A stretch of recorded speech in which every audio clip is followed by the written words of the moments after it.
Motivasi untuk hijrah gimana bang? Hijrah kita itu coba diluruskan. Hijrah kita itu bukan untuk mendapatkan pujian dari orang.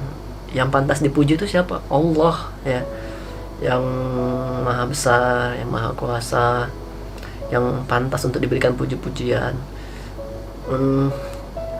Motivasi hijrah, jangan sampai kita berhijrah hanya untuk menganggap diri kita itu lebih baik daripada orang lain ya. Ada kesombongan sebesar biji zarah aja, kita udah nggak berhak untuk masuk ke surganya Allah.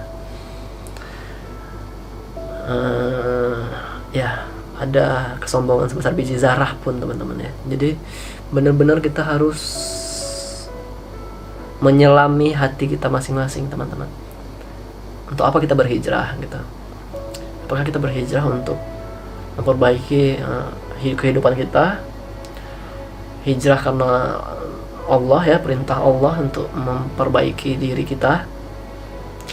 Hijrah untuk dapat masuk ke surganya Allah ya, berjumpa dengan Nabi gitu. Di surganya Allah, bertetangga dengan Nabi insya Allah ya. Jadi kalau kita hijrahnya itu benar karena ingin mendapat ridho Allah, maka setiap ujian yang ada di dunia, yang ada dari cemoohan orang lain barangkali, dijauhin teman-temannya barangkali, merasa sendiri barangkali, ya itulah ujiannya gitu. Kalau kita benar berhijrah karena Allah, kita nggak mempedulikan itu semua. Kita fokus, goals kita itu apa? Akhirat, surganya Allah gitu ya. Untuk ya insya Allah kalau kita hanya berhijrah memperbaiki diri jadi lebih baik, insya Allah kita dapat pasangan yang terbaik juga diberikan Allah, yang dapat bersama-sama menuju surganya Allah, saling membimbing, saling mengasihi, saling mencintai Allah, sehingga Allah menganugerahkan sifat kasih dan sayangnya Allah kepada dua insan tersebut gitu, agar menjadi keluarga yang sakinah, mawaddah, warahmah. Jadi harus benar hijrahnya itu karena apa gitu. Harus kita selami diri kita masing-masing. Kadang kita berhijrah tapi kita hijrahnya kita itu sering terpengaruhi dengan lingkungan. Maka perhatikan lingkungan kita. Perbanyak teman-teman yang soleh atau soleha ya. Karena apabila kita bergaul dengan tukang minyak wangi, maka kita akan kecipratan wanginya. Apabila kita berteman dengan orang yang tukang besi, maka kita terciprat panas besi tersebut gitu. Maka perhatikan lingkungan kita agar kita satu visi dan misi, satu frekuensi. Jadi ketika kita futur atau keimanan lagi turun, ada yang menguatkan, ada yang mengingat kita, ada yang mengingatkan kita akan untuk memperbaiki diri terus gitu, bahwasanya ada yang mengingatkan kita ada ya kesalahan dari diri kita gitu, dan dengan cara yang benar ya, dengan cara yang tidak menjatuhkan gitu. Cara menasihati juga ada cara-caranya gitu. Jadi cari lingkungan lah, cari teman yang satu visi dan misi dalam berhijrah agar saling menguatkan. Oke? Ini banyak nih saya sharing-sharing dengan teman-teman. What do you think about music? Musik, TikTok, Instagram, sosial media, apapun itu, pisau ya, semua itu ya benda. Menurut saya itu benda. Kalau kita gunakan ke arah yang baik, maka dia jadi baik. Kalau kita gunakan ke arah yang buruk, maka jadi buruk. Musik pada zaman dulu itu dibarengi dengan perzinahan, dengan khamar yang memabukkan. Jadi musik buruk. Emang ada hadis juga mengatakan akan ada umatku nanti di akhir zaman akan menghalalkan musik. Tapi pahami lagi ya, kita pahami lagi. Memang udah hadis ada yang seperti itu, tapi kita pahami lagi, ada musik yang memang baik ya, mengingatkan kita untuk mencintai Nabi, mengingatkan kita untuk menjauhi perbuatan maksiat, kayak entah lagunya Opik ya, saya suka banget tuh. Ya nasyid sekarang, salawat baik ya, semuanya baik. Jadi kayak TikTok, ada yang TikToknya seksi-seksi, yang bergoyang-goyang memamerkan lekuk tubuh, nah itu jadi haram. Ada pisau digunakan untuk membunuh jadi haram, pisau untuk digunakan untuk memasak yang enak untuk keluarga jadi halal. Jadi semua itu benda, mau dibawa kemana benda tersebut, mau digunakan untuk apa, untuk yang haram atau yang halal, pahami lagi. Oke. Banyak banget saya berbicara pada malam hari ini.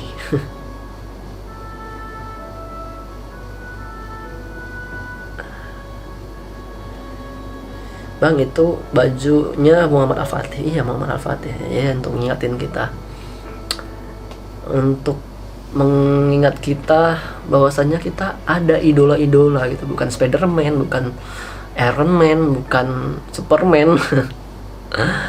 Ada orang-orang yang ibadahnya itu sangat luar biasa, yang nggak pernah, kayak Muhammad Al-Fatih, dia nggak pernah meninggalkan sholat tahajud semenjak balik gitu.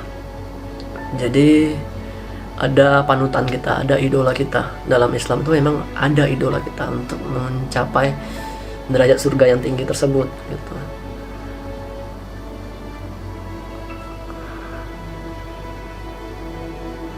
Jadi kayak baju juga, ya usahakan bajunya yang benar lah gitu. Ada orang bajunya yang entah gimana ya, yang gambar perempuan, tidak pantas pakaiannya kayak gitu.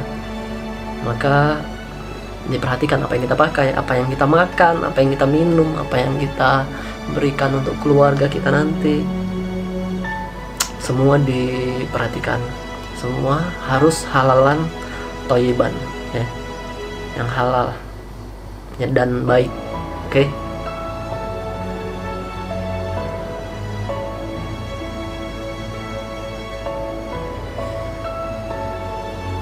Bang, bagaimana mengontrol emosi? Nah, ini juga perlu latihan. Kita mengontrol emosi juga perlu latihan gitu, teman-teman.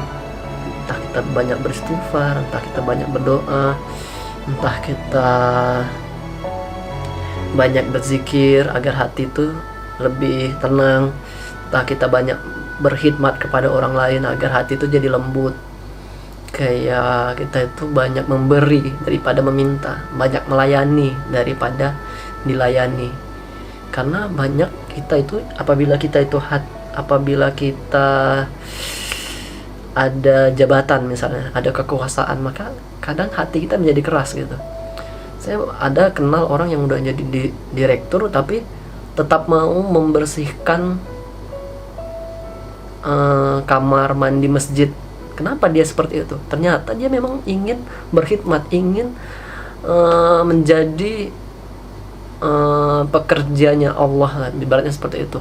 Dia ingin menjadi melayani orang lain meskipun dia sudah memiliki kekuasaan gitu, teman-teman. Agar dia mendapatkan kelembutan hati, agar hatinya tidak keras gitu, agar dia nggak merasa dia itu hebat di dunia ini gitu. Agar dia peduli dengan sesama, agar dia peduli dengan orang yang lemah.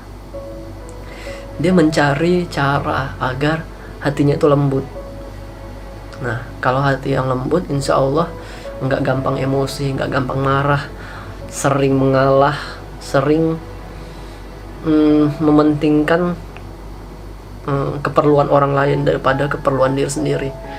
Insya Allah ya, orang yang belajar agama juga dia bakal mendapatkan sifat yang nggak gampang emosi, dapat mengontrol emosi. Jadi mendapatkan sifat yang lebih penyabar, insya Allah. Maka kita dituntut untuk setiap harinya ya mengevaluasi diri sendiri, gitu ya teman-teman. Kenapa orang yang berpacaran menganggap hal itu suatu prestasi, dengan banyak mantan merasa hebat? What do you think? Oke. Ada orang yang bangga ya dengan dosa yang dia kerjakan, ada, dan itu termasuk dosa besar ya. Kenapa dia bangga dengan perbuatan dosa tersebut?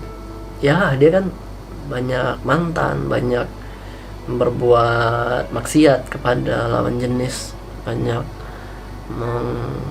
menyakiti hati orang lain.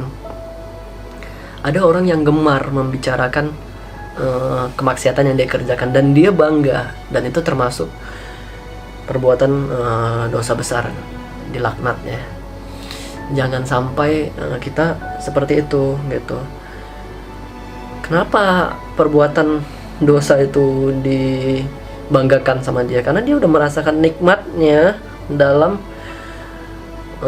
kemaksiatan. Dia udah merasakan kenikmatannya. Sama seperti orang yang sudah merasakan, kalau orang merasakan manisnya iman, kalau orang merasakan indahnya beribadah, iya juga, dia bakal mengajak orang lain. Dia bakal mengajak orang lain untuk melakukan amal ibadah yang sama seperti yang dia kerjakan gitu, sama yang seperti yang dia rasakan, manisnya iman dia dalam berhijrah gitu. Dia akan menceritakan kepada orang lain, mengajak orang lain untuk seperti itu juga, tapi dia tidak sombong ya. Ya sama juga seperti perbuatan dosa, dia sudah merasakan nikmatnya dalam berbuat dosa, jadi dia mengajak orang lain untuk berbuat dosa seperti itu juga.